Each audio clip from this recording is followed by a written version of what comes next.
So it has been a long while. It's been over a year since I posted on this channel. The last video actually being this initial build of this guitar, which has actually changed quite a bit now, but we'll get into that. It's been a crazy year. My dog's on the floor over here. You might be able to see her in frame. I got a dog. I got married. I moved. You'll notice this is a different space, probably. Things are pretty dang different these days. It's good. But along with everything in my life being different, the rig is also different, drastically. It's gone through a few iterations since the last time I posted anything on here. I built a board around the HX Stomp for a while, used that until very recently, and it was cool stuff. It's all been cool stuff, and now we went in a very different direction from where we've been before. So this is just kind of, I have a day off. I miss making videos, and so I'm making one now. Kind of going over all the updates. So I guess we'll start with the with this guitar. So this is that same Strat that I did all the refinishing work on in the last video that you saw. Tuners still haven't been done. I bought a set, went to install them, and the pegs weren't long enough, so they're still the original tuners.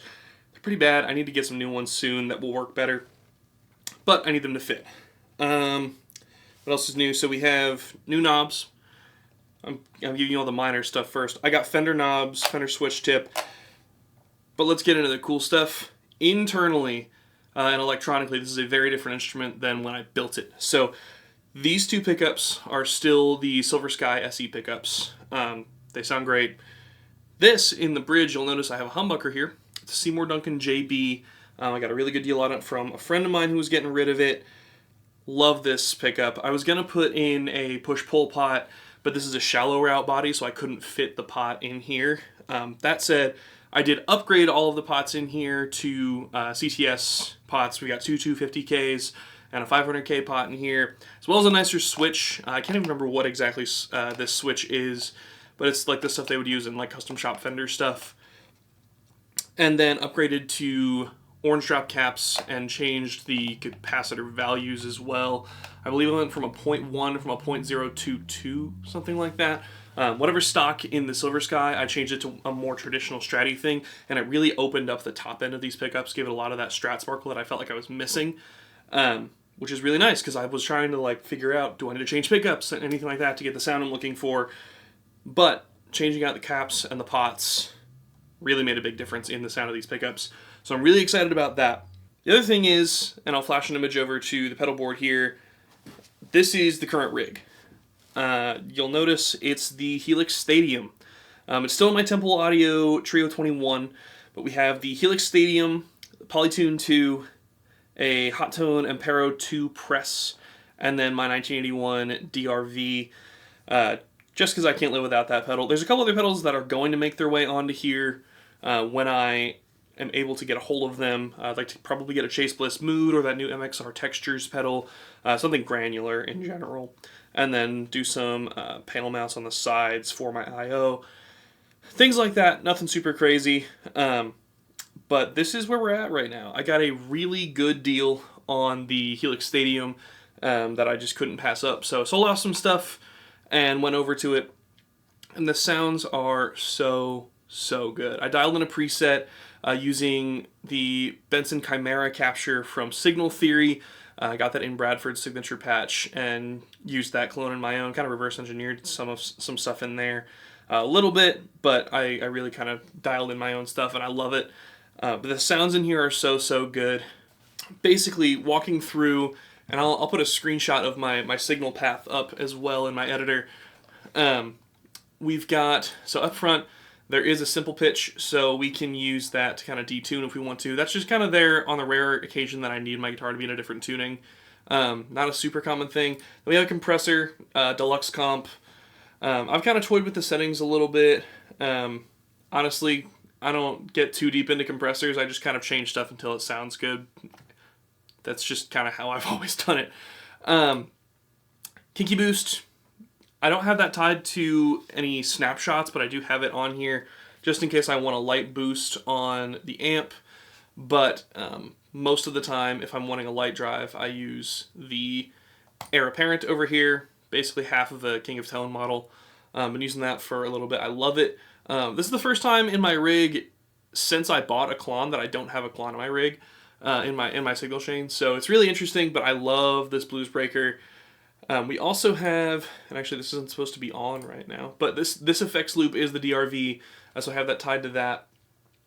I love that pedal. I couldn't live without it. It's one of the main reasons I decided to build a board around the stadium instead of just going with a standalone, just because I love it. But then we have a tremolo modulation. So that is the tremolo speed and the volume are both tied to the expression pedal, so that as I'm on like my ambi-trem snapshot, I can ramp the tremolo speed along with the volume, which is a really cool effect for ambient moments, things like that. I love it.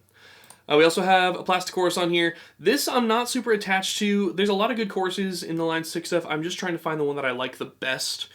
So this is kind of what I'm using right now, but I might end up changing that later on. Retro reel. I adore the retro reel. Who doesn't? Tape saturation, warbly, fluttery stuff. Really cool sounds there. I love it. And then we get to the amp block over here. Like I said, the Benson Chimera. I'm using the 2 capture because this humbucker is a little hot in this guitar, so I don't want to use the 3. It'd be too much drive. As for delays, we've got a glitch delay, which is just there for fun. I use that once in a while in like ambient moments, but it usually stays off. Vintage digital is definitely my most common delay, just set to a dotted eighth. That said, I've had some issues in multiple presets with the vintage digital block clipping the outputs for some reason and getting digital clipping because of the digital delay block, and so I'm not sure what the deal is there. I may change it out to something else, but I'm really just trying to dig into why it's doing that and what to do to change it. Might just be as simple as changing the post gain on the amp clone, but I'm looking into that, trying to figure it out. But most of the time it's fine. I got through a Sunday with it, so no issues there. Dual delay. This is on my ambient presets, so what you'll see, I'll go to the snapshot view at some point, or I'll show you an image of my snapshots, whatever, is my bottom row is kind of my standard snapshots, my top row is my ambient snapshots. So any ambient snapshot is going to have the dual delay and the glitz verb, whereas any of my normal snapshots, like the home base, my lead, my DRV, these are going to have the vintage digital and the dynamic hall. This is set a lot lower than the glitz, so it's still pretty ambient because I like a lot of reverb, but I don't want to get lost in a mix, so there is still a lot there. I don't really have a no or low reverb snapshot, but if I go into stop mode, I can turn on and off whatever I want, so I'm not really worried about it. Super easy to navigate just with the foot switches, which is a really big strength of the Helix.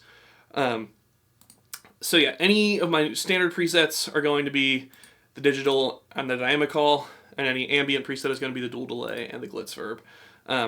Really, really good sounding reverbs. These are my 2 favorite reverbs in the Helix. I've tried a bunch. I've used a whole lot of them.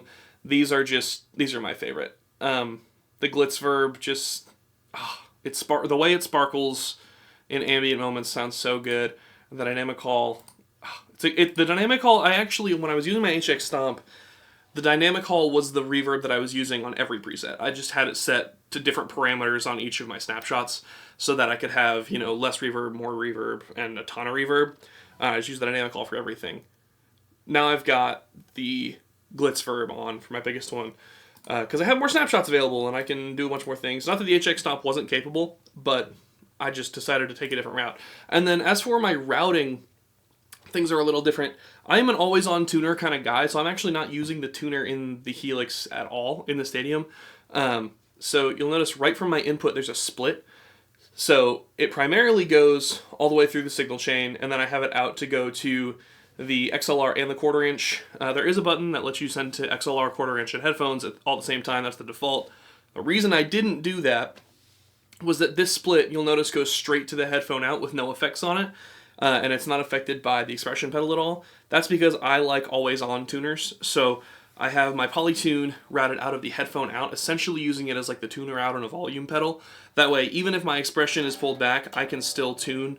My volume I'm not outputting anything, but I can still tune using the Polytune without it being affected by anything. And when I had the main outputs set to the Matrix 1/4 inch XLR and headphone out, it was still sending the affected signal also to the headphones, and I didn't want that. So I have it set to split to the XLR and quarter inch at the output, and then just send the clean, unaffected signal out to the tuner at all times. Really nice way to set this up. I've been a big fan of it. So I think that's pretty much the whole signal chain.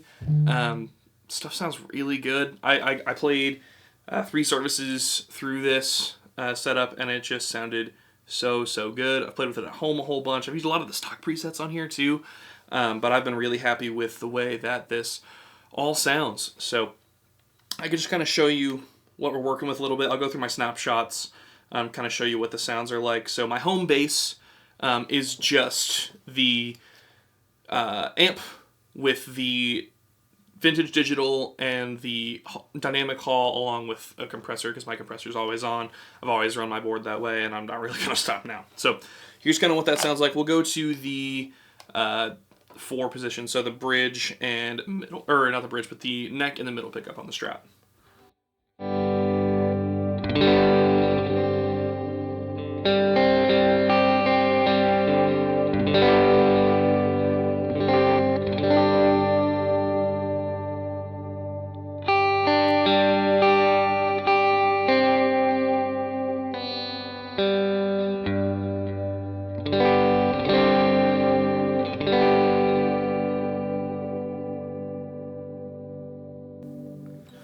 So yeah, that's kind of what I use for, quieter moments. I don't know. It's a good sound. I love the 4 position on a Strat. I almost never just use the neck pickup. I use the neck and the middle together.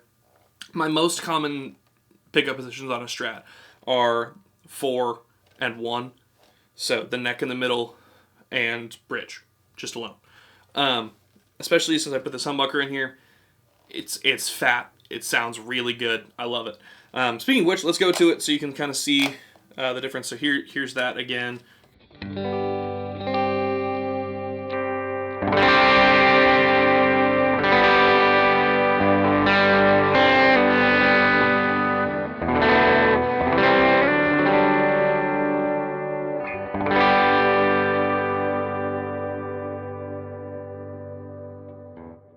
I love this pickup. I literally got it because my friend was selling it for next to nothing. I was just like, I've been wanting to put a humbucker in it. We'll try it. Didn't think that deeply into what humbucker I want to put in my Strat. It just came out to this, and it sounds so good. It sounds so good. I've been so happy with it. But I do spend most of my time on my bridge pickups. That's probably where we'll live for a lot of this until I at least get the ambient presets. So some of these snapshots are specifically laid out for the set that I played recently. It's just what worked for me, and so they may end up changing, ebbing, flowing. I've literally had this thing for like 2 weeks, so kind of set up. The way I have it set up right now may not be the setup forever, but it's the way I've been using it. There's some really good sounds on tap. So let's go from my home bass over to the lead sound, which is adding in the blues breaker.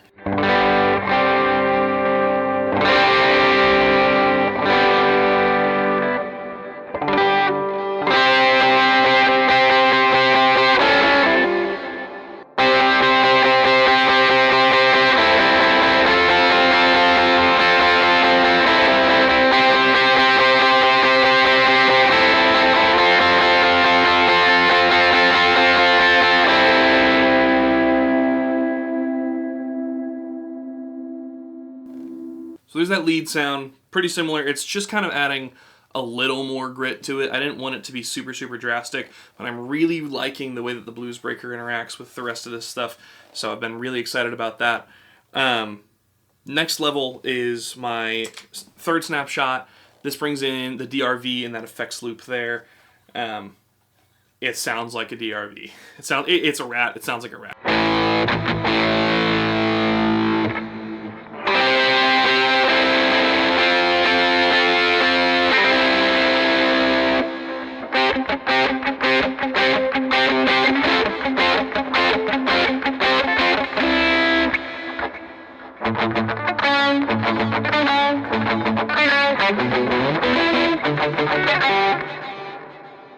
I can't play guitar. I haven't been playing regularly in church since I moved a few months ago, so I'm a little out of practice for the actual CCM stuff, but I've been playing about once a month, so trying to keep up on it.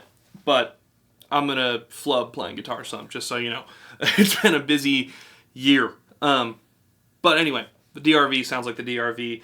It's pretty hot. I changed the settings on this a lot depending on what I'm playing, what style I'm playing, and where I'm playing. Because I'm doing some stuff beyond CCM recently. So it gets changed around a lot. That's kind of how it's sitting right now. Probably needs a little high end rolled off of there. But is what it is. It worked for what I was using on Sunday. And then the octave lead, my Snapshot 4, is the DRV along with that simple pitch. That's what it was. So the simple pitch wasn't for the D-tune. The simple pitch was for an octave up sound because I needed it for a song we were doing. I can't remember which one. It was, I think, Faithful. No, it wasn't Faithfulness. I don't remember. A Lakewood song, I think. But it sounds like the speaker in the amp is going to explode, and it's awesome.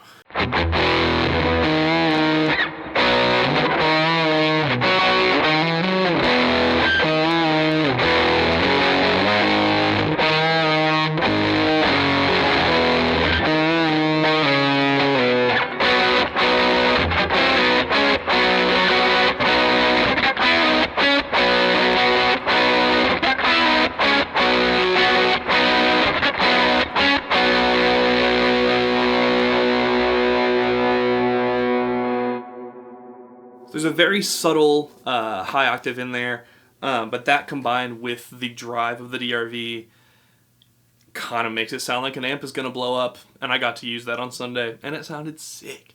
So that's a fun one to have on tap. That's why I kind of keep that sample pitch in there, or simple pitch block in there. And I may end up making that a little more severe, so the octave is a little more noticeable, but we'll see. Like I said, this is all kind of just where it's at right now, and it always progresses its tone. Getting the Helix has just made it easier for me to play with my tone. So it's been really fun. Let's go to my ambient presets. So we'll start with just the primary one. Snapshot 5 is the big ambi preset. So this has that dual delay and the glitz verb on. No drives, no nothing like that. So I'll go ahead and go to the 4 position on the Strat.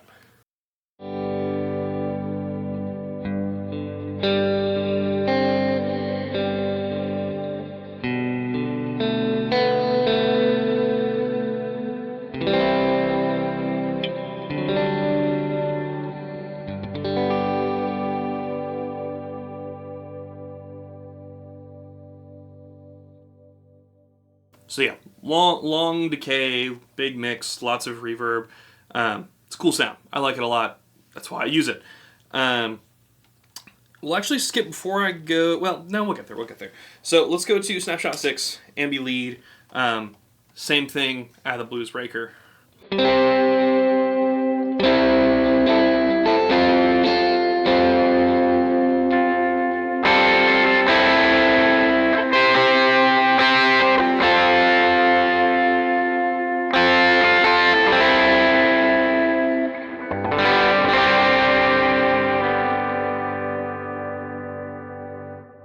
And then because I needed it for a song the other day as well, I made an ambi DRV on my Snapshot 7. So in case you couldn't tell from the naming scheme here, it's the ambient preset with the DRV added.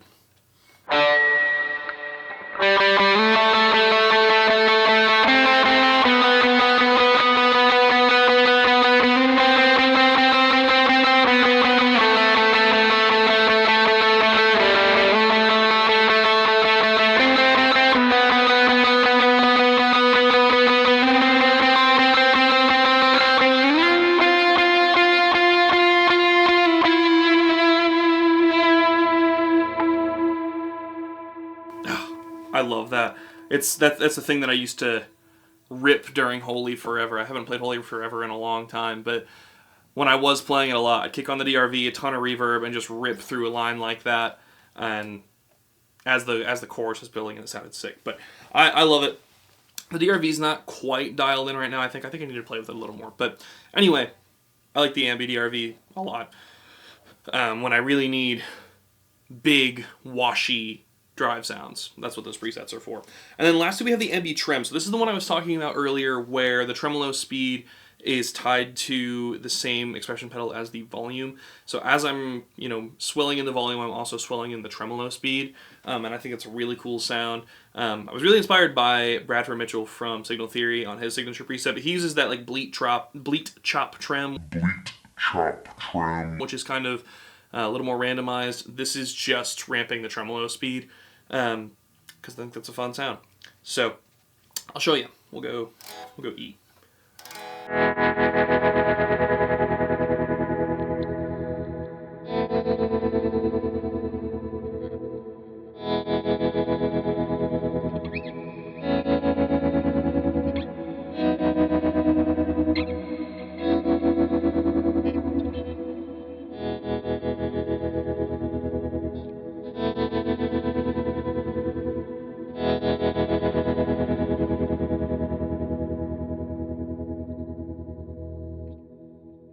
So yeah, that's kind of just used for like, beginning of songs. I'll sometimes use it during like a prayer announcement moment type thing. It's a different sound that only works in certain contexts, but it sounds really good. But now you've kind of got a feel for the sounds that I'm using, what I have on tap here. I really love the Signal Theory amp clones, so I've been a big fan of that. The reason that I went for Helix, because I actually, long before I was able to get a good deal on it, I had been thinking about selling off a bunch of stuff, trying to get a stadium. The reason for that is, as much as I love pedals, I wanted to have all of the features that the Helix had. If you didn't know, like, this also can run tracks. It can handle the amp clones on board. It's a way easier cloning process than Tonex has. Basically just as easy, if not easier, than doing it on the Quad Cortex. I like the sounds in the Helix a lot better than I like things like the Quad Cortex. So when I was looking for something that could be an all-in-one modeler for me if I needed it, but also fit into the larger setup, this was kind of the thing for me, because I wanted access to the Agora models, because I think the Agora amp models are incredible. The fact that I can still use clones, and actually I'm working on a preset where I'm kind of using one clone and then one Agora model, which takes a lot of DSP, but it sounds really, really good. Yeah, basically I wanted to try something different. There's so much flexibility in the Stadium. I think it's just cool. I think the Stadium is kind of at the forefront of modeling technology right now. Line 6 has really, really good effects. The fact that they added the capturing, they added the amp clones, it made it all the right decision for me. So I love this thing. Highly recommend them if you're looking to get into modeling. This is a really good way to go. I'm still building out a setup around it a little bit, but it's nice that, if I ever were to need to go long distance or fly somewhere or anything like that, I could pull this off the board, throw it in my backpack, and take it with me. Really good. Really good. Really great. Love this thing. Highly recommend playing with one if you get the chance, because they sound incredible. Okay, I'm in a different spot now. My dog freaked out. Someone's doing yard work or something outside, and it sounded like someone was knocking. She's nuts. I love her. Say hi, Cedar. She says hi. But anyway, thank you for coming back, watching this if you did. I miss doing this stuff. I don't always have the time for it, but I miss doing it. So hopefully more to come. I'm having a great time. Having a great time. I love doing the video stuff. I just think it's a lot of fun. So hopefully more to come. Hopefully I have some time to make that happen. So thanks again for coming in here, watching this one, and see you in the next one.